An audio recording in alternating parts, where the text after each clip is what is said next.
सुप्रभात मंडळी.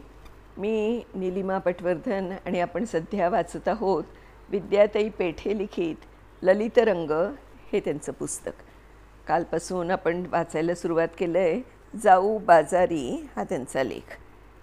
काल त्यांनी फळ बाजार आणि फुल बाजाराचं आणि भाजी बाजाराचं सुद्धा इतकं सुंदर वर्णन केलं आहे. तर आता आज आपण दुसऱ्या त्यांच्या बाजाराचं जे काही वर्णन आहे ते बघूया, काय म्हणतायत त्या. तर सुरू करते. पूर्वीच्या काळी कापड बाजारात आत्तासारखी वर्दळ नसायची. माझ्या आजोबा पणजोबांच्या वेळी कापड दुकानदारांची माणसं आमच्या घरी यायची. फुलांचं डिझाईन असलेल्या ताग्यातील कापडाचे फ्रॉक किंवा परकर पोलके घरातल्या सर्व मुलींना आणि उभ्या आडव्या रेषा असलेल्या कापडाचे शर्ट सर्व मुलांना शिवले जायचे. पॅन्टचा खाकी रंग बहुतेक ठरलेलाच असायचा. त्यामुळे आम्ही घरातली मुलं मुली बँडच्या पथकासारखे दिसायचो. पण तेव्हा त्याचं काही वाटतही नसे. नवीन कपडे मिळाले याचाच आनंद असे. घरातल्या बायकांसाठी नऊवारी लुगडी आणली जात. बायका आपापला आवडता रंग निवडत आणि लुगडी पसंत करत. तेव्हाच हे कापड बाजाराचं रूप आता मात्र पार बदललं आहे. फेरीवाल्यांकडे हँगरला टांगलेले टॉप्स, गाऊन, दुसरीकडे विविध प्रकारच्या जीन्स सहज फिरता फिरता बघता येतात. लहान मुलांचे कपडे तर इतके आकर्षकपणे लावलेले असतात की गरज नसली तरी ते खरेदी करावेत असा मोह होतो. फॅशन स्ट्रीटला तर या कपड्यांची लयलूट असते. तिथे कपडे स्वस्तही असतात. मात्र दुकानाच्या पायऱ्या चढल्या की मग ब्रँडेड कपड्यांचा खजिनाच आपल्या समोर येतो. डोळे दिपवणारे आकर्षक रंगाचे, तलमपोताचे, विविध फॅशनचे कपडे मनाला भुरळ घालतात. पर्स जड असेल किंवा कार्ड असेल तर खरेदी करायला काहीच हरकत नाही. या उलट मुंबईत काही ठिकाणी जुन्या कपड्यांचा बाजार ठराविक दिवशी भरतो. मी मुद्दाम पाहायला गेले होते. मुंगी शिरायलाही जागा नसेल इतकी गर्दी होती. रस्त्यावर चादर अंथरून त्यावर कपड्यांचे ढीग टाकलेले होते. Jeans, pant, shirts, T shirts होते. दुसरीकडे बायकांचे कपडे होते. पंजाबी ड्रेसेस, फ्रॉक्स, टॉप्स सर्व अगदी स्वस्तात होतं. कपडे वापरलेले असले तरी चांगले धड होते. गरीब माणसाला परवडणारे होते. ब्रँडेड म्हणजे काय हे माहीत नसणाऱ्याला अंग झाकायला मदत करणारे हे कपडे. मी काही कपडे उचलून पाहिले, चांगले होते. मनात आलं हा बाजार खरंच गरिबांना जवळ घेणारा आणि तो दुकानातला तटस्थ, स्वतःचा सुरुबाब दाखवणारा. पण हा सगळा कापड बाजार पाहून मनात आलं खरंच माणसाला एवढा कपडा लागतो का. हिंदीतली म्हण आठवली, एक नूर आदमी तो 10 नूर कपडा. माझी आजी तर म्हणायची माणसाला 2 कापडं पुरेत, एक नेसूला आणि दुसरं दोरीला. पण आज प्रत्येकाच्या घरी कपाटं कपड्याने ओसंडून वाहत असतात. गरजेपुरती वसने देईल जतन कराया काया असं म्हणणारा माणूस आजही सेलची पाटी दिसली की तिकडे धावतो. बाजाराच्या या कोपऱ्यात बघा, ओळीने चपला बुटांची दुकानं दिसतात. पूर्वी एक जोड वर्षभर पुरत असे. आता चपला बुटांचे किती प्रकार आले आहेत. चामड्याचे, रबराचे, प्लॅस्टिकचे, कॅनव्हासचे प्रकार तरी किती. चपला, सँडल्स, बूट, गमबूट, उंच टाचांचे बूट, उन्हाळ्याचे वेगळे, पावसाळ्याचे वेगळे, तर काही ऑल सीझनचे. खरंच माणसांच्या गरजा वाढल्या का दुकानदारांनी कारखानदारांनी त्या वाढवल्या. पूर्वी मुलीचे लग्न जमवताना जोडे झिजले असे वधूपिते म्हणत, पण आता या बुटांचे तळसुद्धा झिजत नाहीत. बाजारात चमचमत्या दागिन्यांचं प्रदर्शन मानणारी सोन्या चांदीच्या दागिन्यांची दुकानं भुरळ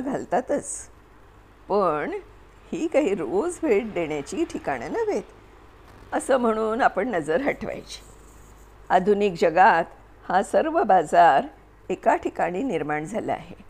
त्याला मॉल म्हणतात. इथे सर्व वस्तू उपलब्ध असतात. या मजल्यावरून त्या मजल्यावर जायला लिफ्ट असते, सरकते जिने असतात. वस्तू खरेदी करताना कंटाळा आला तर खानपान व्यवस्था असते. थोडी मजा करायची असेल तर जवळच थिएटर असतं. तिथं जाऊन छान बसायचं, मस्त पिक्चर बघायचा. मॉलमध्ये सगळ्या सेवा अगदी हात जोडून उभ्या असतात. तरुण वर्ग सुट्टी असली की संपूर्ण दिवस इथे घालवतो. बाजार अगदी रसिक आहे. तो नटतो, सजतोसुद्धा. गणपतीचे दिवस आले की बाजारात गणपतीसाठी लागणारी सजावट, मखरं दुकानातून डोकावू लागतात. गणपतीच्या शेकडो मूर्ती निमूटपणे दुकानात बसून हात वर करून येणाऱ्या जाणाऱ्यांना आशीर्वाद देत असतात. तशाच गौरी पण ओळीने बसलेल्या दिसतात. दुकानाच्या बाहेर सुंदर भडक रंगाच्या लहान लहान काचा लावलेल्या अशा चणियाचोळी टांगलेल्या दिसल्या की समजायचं नवरात्रीचे गरबा रास खेळायचे दिवस आले.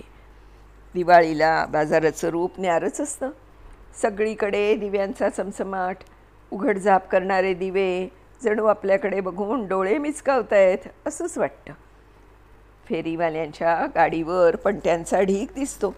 दुकानावर रंगीबेरंगी विविध आकाराचे आकाशकंदील टांगलेले दिसतात आणि मिठाईच्या दुकानातून विविध प्रकारचे खाद्यपदार्थ आकर्षक रूपात मांडलेले असतात.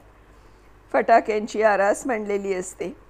सणावाराला बदलणारं हे बाजारचं रूप किती लोभसवाणं आहे. खरंच बाजार आपल्या जीवनाचं एक अविभाज्य अंग बनला आहे. तो अनंत हस्ते देत असतो तेव्हा वाटतं देणाऱ्याचे हात हजारो, दुबळी माझी झोळी. माणसांच्या सर्व गरजा पुरवणारा हा बाजार मला परमसखा वाटतो.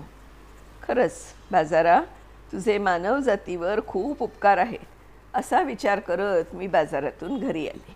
भाज्या फळं धुवून जरा पंख्याखाली वाळायला ठेवली. थोडा वेळ होता म्हणून कपाट उघडून हाताशी येईल ते पुस्तक बाहेर काढलं. पुस्तकाचं नाव होतं अंकल टॉम्स केबिन. लेखिका होती हॅरिएट बीचर स्टो. सुरुवातीच्या प्रकरणापासून कथेनं माझ्या मनाची पकड घेतली. वाचता वाचता मी एका वेगळ्याच बाजाराचं वर्णन वाचू लागले. तिथे माणसं विकली जात होती. व्यापारी वर्णन करत होते. या या विकत घ्या, हा बघा गुलाम भरपूर काम करतो, 18 ताससुद्धा काम करेल, पगार तुमच्या मर्जीवर अवलंबून, खायला फार देऊ नका असं म्हणत त्या व्यापाऱ्याने गुलामाला बैलगाडीला बैलाच्या ठिकाणी बांधलं. फटकारे मारले. बिचारा गुलाम गरीब होता. धान्याच्या पोतांनी भरलेली गाडी घेऊन जीवाच्या आकांताने पळू लागला. हे हृदयद्रावक वर्णन मला वाचवेना. वाटलं केवढं हे क्रौर्य. मी पुस्तक मिटलं, डोळे मिटले, पण कोणीतरी कुजबुजतंय असं वाटलं. तुझ्या देशातही असं काही आहे का? मला विजय तेंडुलकर यांनी लिहिलेलं कमला हे नाटक आठवलं. माझ्या देशात चालणाऱ्या स्त्रियांच्या बाजाराचं ते प्रतीक होतं. मग मला सीमा प्रदेशात माणसाला व्यसनाधीन करणारा चरस गांजाचा चोरटा व्यापार आठवला. दहशत पसरवणारा शस्त्रांचा व्यापारही डोळ्यासमोर दिसू लागला. लहान मुलांना पळवून विकणाऱ्या टोळ्या आठवल्या. वेश्या व्यवसायात भर घालणारा, स्त्रियांना पळवून नेणारा दुष्ट व्यापारही आठवला. हे सारं माझ्या देशात आहे? हा प्रश्न मी मलाच विचारत होते. एवढ्यात लांबून कुठून तरी आवाज आला. माझा असा अपमान करायचा तुम्हाला काय अधिकार होता? मी तुमच्या गरजा पुरवायला जन्माला आलो होतो, पण माणुसकी सोडून मला काळं रूप दिलत. खरंच दुष्ट आहात तुम्ही. तुम्हाला बघून वाटलं नरेची केला हीन किती नर. तुम्ही माणसांचा बाजार मांडलात, माझ्या नावाला काळीमा लावलात. का का? या प्रश्नाचं माझ्याकडे उत्तर नव्हतं. तुमच्याकडे आहे? मंडळी, साध्या भाजी बाजारापासून बाजार, फुलांचा बाजार, कपड्यांचा बाजार हे करत करत आपण कुठल्या कुठल्या बाजारापर्यंत येऊन पोचलो पहा. पण खरंच हे असे जे बाजार आहेत ना, ते मात्र माणसाला अगदी लाज आणणारे वाटतात मला तरी. अर्थात मनुष्य जातीमध्ये अनेक प्रकारची लोकं असतातच. कोणाला ह्याचीसुद्धा जरूर असेल कदाचित, म्हणूनच तर त्या गोष्टी बाजारात यायला लागले. पण असं असू नये असं मात्र मला वाटतं, अगदी प्रामाणिकपणे वाटतं. तुम्हाला काय वाटतं? तुम्ही पण नक्की कळवा मला. आणि आपण उद्या दुसऱ्या गोष्टीसह पुन्हा भेटूया. तोपर्यंत मी नीलिमा पटवर्धन आपली रजा घेते. धन्यवाद.